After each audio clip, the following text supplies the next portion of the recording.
Guys, welcome back to my channel Bangakanya সারাদিন। তো আজকে প্রায় ঘড়িতে 10টা বাজে আর এখন আমি আমার ব্লগটা স্টার্ট করছি। তো ফ্রেশ হয়ে গেছি, তো দেখো কি করি। তো সকালটা আমি আজকে চা দিয়ে শুরু করছি। এই যে চা, তো জেনারেলি আমি সকালে চা খাই না, তো আজকে মুড হলো, এটা আমার মুডের ওপর ডিপেন্ড করে।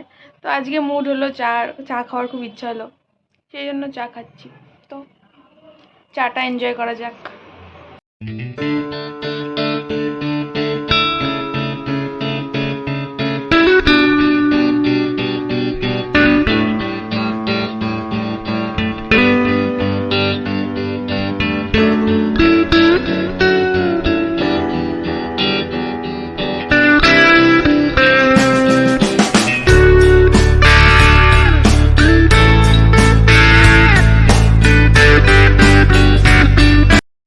তো বন্ধুরা, চলে এসছে আমার ব্রেকফাস্ট, আমার মায়ের হাতের তৈরি স্পেশাল চাউমিন, যেটা আমার খুব পছন্দ। তো এই যে আমার চাউমিন রেডি, দেখে তো বেশ ভালোই লাগছে। আর মারা যাই বানাক না কেন সেটাই টেস্টি হয়ে যায়, নিজের থেকে মায়ের রান্নাই বেশি ভালো লাগে। যাই হোক, খেয়ে দেখা যাক।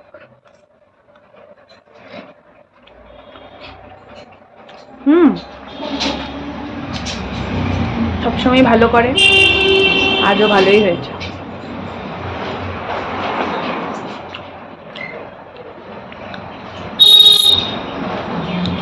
তো আমি এটা খাই।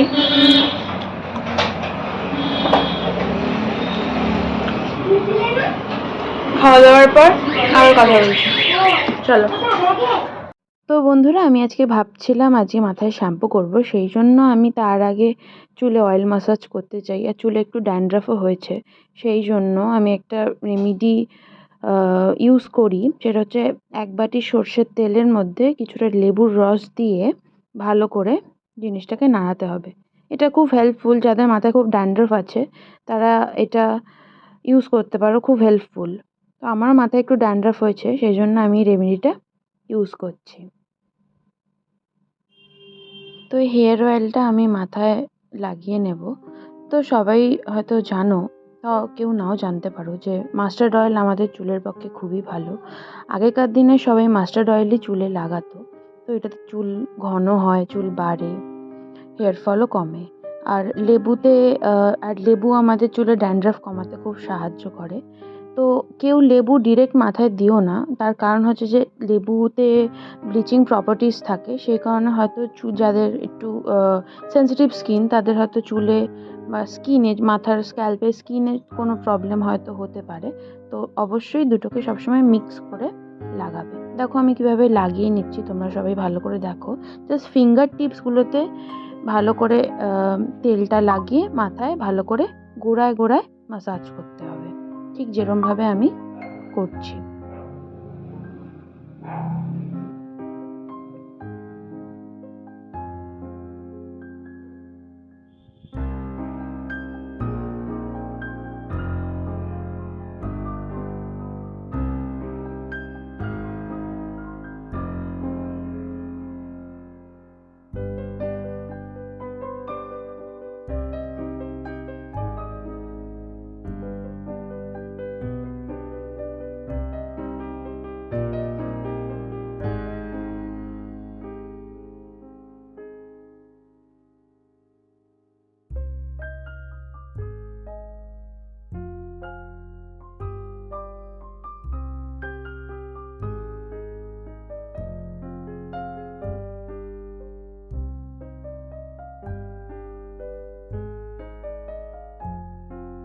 আরেকটা কথা সবাইকে বলে রাখি, অয়েল ম্যাসাজের পর কিন্তু কেউ চুল আঁচড়াবে না, তাহলে কিন্তু চুল আরও বেশি পড়বে। তো এই হেয়ার অয়েলটা 1 থেকে 1.5 ঘন্টাই এনাফ, যেহেতু এটাতে লেবু আছে তাই বেশিক্ষণ রাখাটা না রাখাই ভালো অ্যাকচুয়ালি। তো 1 থেকে 1.5 ঘন্টা এনাফ। তো তারপর ভালো করে হেয়ার ওয়াশ করে ফেলবে। তো আমি দেখো চুলটা লাস্টে বেঁধে নিচ্ছি। তো বন্ধুরা, আমি ড্যান্ড্রাফের জন্য একটি শ্যাম্পু ইউজ করি, সেটা হচ্ছে ওমিও অ্যান্টি ড্যান্ড্রাফ শ্যাম্পু, যেটা প্যারাবিন এবং এসএলএস ফ্রি এবং সম্পূর্ণভাবেই ন্যাচারাল ইনগ্রেডিয়েন্ট দিয়ে তৈরি। এটি একটি হার্বাল শ্যাম্পু এবং এই শ্যাম্পুটি খুবই ভালো। তোমরা আবার ব্র্যান্ড প্রমোশন ভেবো না, এটা আমার সম্পূর্ণভাবেই নিজস্ব ওপিনিয়ন। আর এটার দাম মাত্র 100। তো এটা তোমরা কোনো হার্বাল শপ থেকেও পেয়ে যেতে পারো, আর অনলাইনেও এটা পারচেস করতে পারো। আমি লিঙ্কটা ডেসক্রিপশন বক্সে দিয়ে দেবো, তো ইউজ করে দেখতে পারো, আশা করি ভালো লাগবে। আমার তো খুবই ভালো লাগে। গাইস দেখো আমি কি নিয়ে এসেছি। এটাকে কেউ চেনো তোমরা? এটা হলো পেপসি। ছোটবেলায় আমরা যখন স্কুল থেকে ফিরতাম তখন এটা খেতাম, খুব ভাল লাগে। তো আগে তো অত আইসক্রিমে অত তো খেতাম না, তো স্কুল থেকে এসে এটাই বায়না করতাম পেপসি। তখন 2 টাকায় পাওয়া যেত অনেক ধরনের ফ্লেভার, অরেঞ্জ, ম্যাঙ্গো, পেস্তা। তো আবার অত বছর পর আবার এটা আমি পেলাম দোকানে, একটা দোকানে দেখছিলাম ঝুলছিল, তো দেখে সেই ছোটবেলার কথা মনে পড়ে গেল, তো এই জন্যই কিনলাম।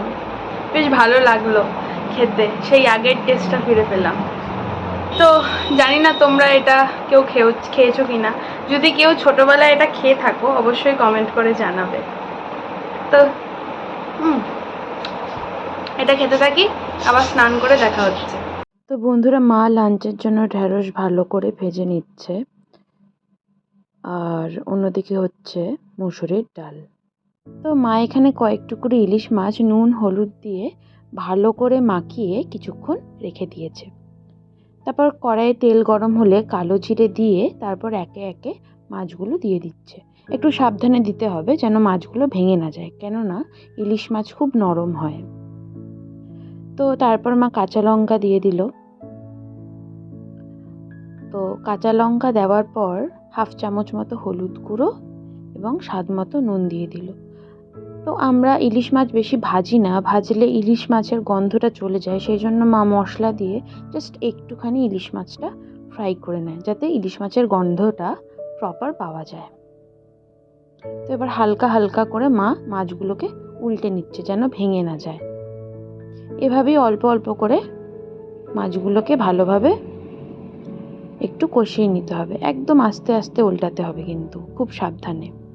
তো দেখো মাছগুলো মোটামুটি হালকা ফ্রাই হয়ে গেছে। তো এরপর পরিমাণ অনুযায়ী জল দেবে। যারা একটু ঝোল ভালো খাও তারা একটু বেশি জল দেবে, যারা অল্প ঝোল খেতে চাও বা অল্প জল দিতে চাও তো দিতে পারো। এর মধ্যে তোমরা যদি একটু ছোট ছোট করে বেগুন কেটে কুমড়ো কেটে দাও না, তো সেটাতেও কিন্তু খুব টেস্ট হয়। তো মা যে খুব নর্মালভাবেই করেছে, বেগুন কুমড়ো দিলেও কিন্তু খুব ভালো লাগে ইলিশ মাছ খেতে। তো এখন জল ফোটার অপেক্ষায়। তো দেখো বন্ধুরা, জল ফুটতে শুরু করে দিয়েছে। তো জল ফুটে গেছে, তার মানে মাছ হয়ে গেছে। তো মা এবার একটি বড় পাত্রের মধ্যে ইলিশ মাছটা ভালোভাবে ঠিক করে ঢেলে নিচ্ছে। তো হয়ে গেল চটজলদি ইলিশ মাছের ঝোল, খুব টেস্টি। তো গাইজ আমি স্নান করে চলে এসেছি ঝটপট। তো এবার লাঞ্চটা ফটাফট করে নিই, একটা জায়গায় বেরোনোর আছে। চলো দেখো কোথায় যাই আমি। তো আজকে লাঞ্চে আছে ভাত, আম এদিকে, ওইদিকে স্যালাড, উচ্ছে আলু মাখা, ঢ্যাঁড়স ভাজা, ডাল আর সিম্পল ইলিশ মাছের ঝোল। তো এই হলো আমাদের আজকের মেনু। বন্ধুরা, আমি এখন ফটাফট মেকআপ করে একদম রেডি হয়ে নিচ্ছি।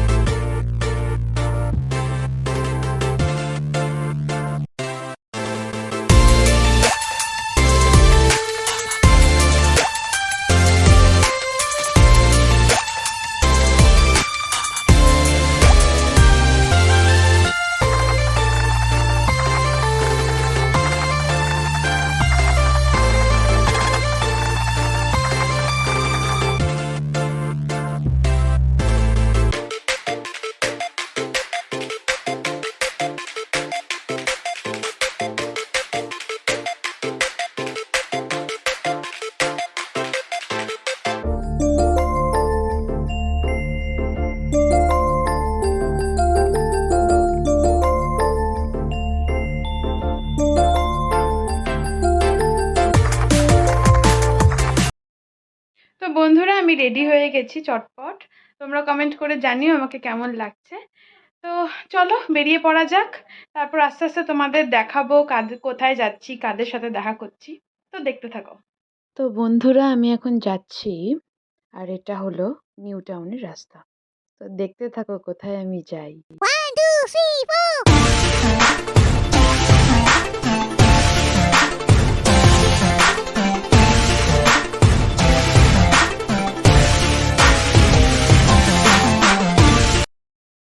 আমি এখন আছি, তোমাদেরকে বলেছিলাম আমি আছি এখন নিউ টাউনে একটা মিউজিয়ামটা নতুন খুলেছে, আমি এটাকে কখনো আসিনি।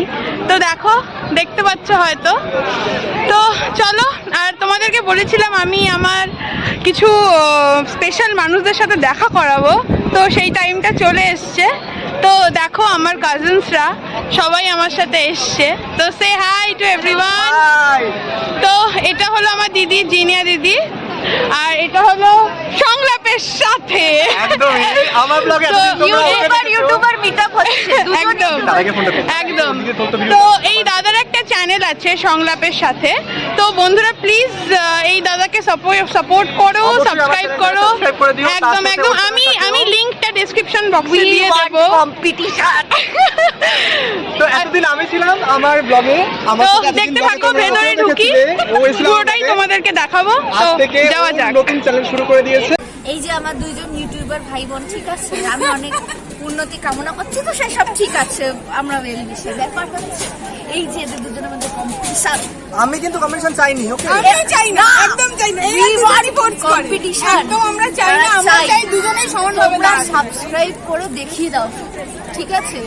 ওর আগে বেশি সাবস্ক্রাইবার হচ্ছে না, ওর আগে আমরা কম্পিটিশন চাই। মশলা চাই, কম্পিটিশন নেই আমার মতো জীবনে মশলা চাই, ঠিক ওর আছে? ব্লগ ওর মতো না জীবনে মশলা চাই। একই গ্রুপ থেকে ইউটিউবার হচ্ছে মানে কম্পিটিশন চাই, মশলাদার কন্টেন্ট চাই, ঠিক আছে? লোকে যাই বলে বলুক, কারো কথা আমিও কান দিচ্ছি না, ও দিচ্ছে না। অবশ্যই তোমরা ব্লগটা দেখতে আচ্ছা, থাকো। আর একটা কথা, তোদের এক্সট্রা শুভাকাঙ্ক্ষী যারা আছে, তাদের জন্য আমি বলে দিই যে এ হচ্ছে ভাই, এ হচ্ছে বোন, ব্যাস, আর কিছু নয়। আর অবশ্যই যথেষ্ট।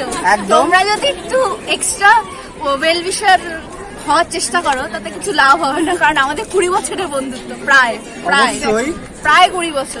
আর সব কাটিয়ে ভেতরে চলো যাই, ভেতরে গিয়ে দেখি, তোমাদেরকে দেখাবো, এবং আমার ব্লগে ওকেও দেখবে এবং ওর ব্লগে তোমরা আমাকেও দেখবে। একদম। আর অবশ্যই চলো ভেতরে যাই, দেখি কি আছে, তারপর আমরা কারা। তো গাইস, আনফর্চুনেটলি ভেতরে ফটো তোলা বা ভিডিও করা দুটোই নিষেধ, তো আমি ভেতরে গিয়ে কিছু করতে পারলাম না। তো বাইরেটা তোমাদের যতটা পারবো দেখানোর চেষ্টা করব। আর তোমরা এসো, এখানে ভেতরেরটা খুবই সুন্দর, প্রত্যেকটা জিনিস খুব ভালোভাবে দেখানো হয়েছে। তোমরা আসো, দেখো, এনজয় করো।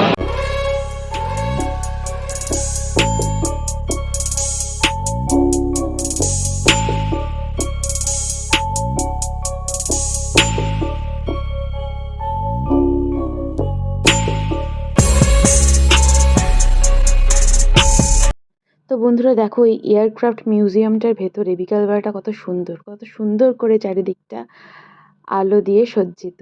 খুব ভালো লাগছে দেখতে। তো বন্ধুরা তোমাদের সকলকে একটি ইনফরমেশন দিতে চাই, যারা এখানে আসতে চাও তারা এয়ারপোর্ট 1 নম্বর থেকে নিউ টাউনের যে কোনো বাসে উঠে পড়বে এবং নেমে পড়বে বিশ্ব বাংলার ঠিক একটু আগে। আর যারা সল্টলেক থেকে আসতে চাও তারা এক বাসে টাটা মেডিকেলের সামনে নেমে পড়বে, আর একদম বিপরীতে দেখতে পারবে টাটা মেডিকেলের যে এই মিউজিয়ামটি। খুব সহজেই তোমরা কিন্তু এখানে এসে দেখতে পারো। তো হেই গাইজ, গুড মর্নিং। আর সো সরি, আমি কালকে রাত্রে ব্লগটা কন্টিনিউ করতে পারিনি। তার কারণ হচ্ছে আমি খুব টায়ার্ড ছিলাম, ওই জন্য শুয়ে পড়েছি। তো যেটা বলার সেটা হচ্ছে এয়ারক্রাফট মিউজিয়াম সত্যি খুব ভালো জায়গা, সবাই আসো, ভিজিট করো। আর এন্ট্রি ফিও খুব কম, মাত্র 30 টাকা। সেটা তোমরা অনলাইন বা বাই ক্যাশ দুটো মেথডেই পেমেন্ট করতে পারো, কোনো প্রবলেম নেই। আর টাইমিংটা হচ্ছে গিয়ে সোম থেকে শুক্র 8:30 থেকে দুপুর 2:30 থেকে রাত 8:30 পর্যন্ত। আর শনি রবি হলো দুপুর 12টা থেকে রাত 8:30 পর্যন্ত।